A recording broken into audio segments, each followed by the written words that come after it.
This part work has been supplied to me free of charge from Fanhome.com. Please pop along to their website and see all of the other build-up part works that they have to offer, as well as other collections of collectible things. I would like to thank Fanhome for providing me with the part work so I can produce these videos for your enjoyment and educational needs. If you'd like to build one of your own, pop along to fanhome.com. They're available in many countries worldwide. If you do want to build one, leave a note in the comments to let me know how you're getting on. Hello, I'm Chris. This is Gross Models. Welcome to issue 28 of building Optimus Prime, the Transformer leader of the Autobots. So let's have a look through the magazine and then we'll get to continuing with the torso. The power of the Allspark. Yeah, the Allspark is the beating heart of the Transformers.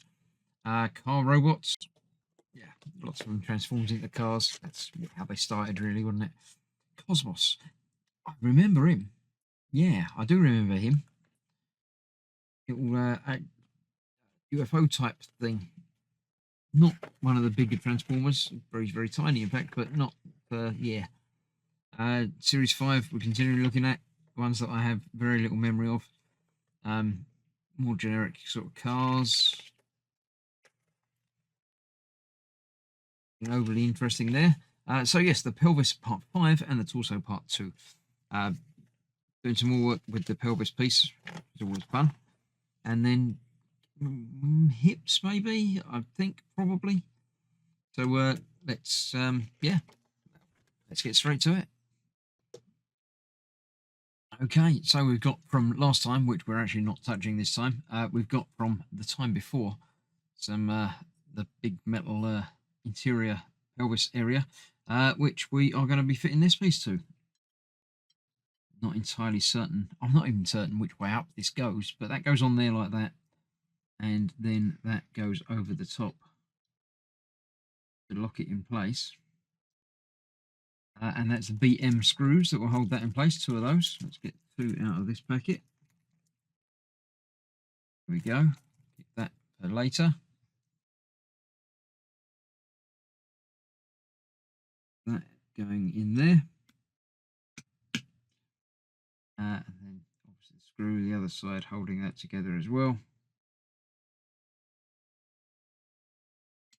Nice. I shall get that tightened up afterwards, and then obviously eventually we're going to be adding that back together to it.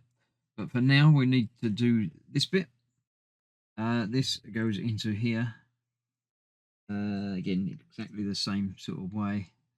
That locates in there. That locates over the top of it. And that is free to rotate, so it doesn't matter which way round that goes.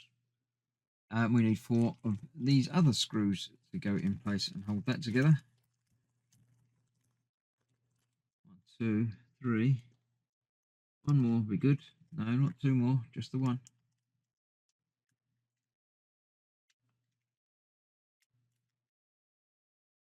Nice, there we go. Get that for later as well. And these simply through here. Lined up.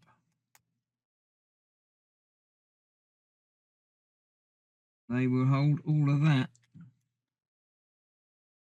together, whichever way round that it's going to end up being and wherever it's going to fit. He's got rotatable hips, so I'm sure it will all become clear very, very soon. As ever with all of this, obviously worth getting all the screws in place before you tighten them down, just to make sure everything lines up properly. And as ever with these, especially going into metal, it's worth screwing them in and then going back just a little bit, just to break the tension a little bit in case any of the paint or anything flakes off in the thread. That creates a better grip, so you can make sure it's nice and secure. I'll get the rest of that tightened up, and that is going to be that. Somehow it's all going to fit together. Go on there. It sort of fits like it's going to be that sort of area. I don't know about that bit. That's going to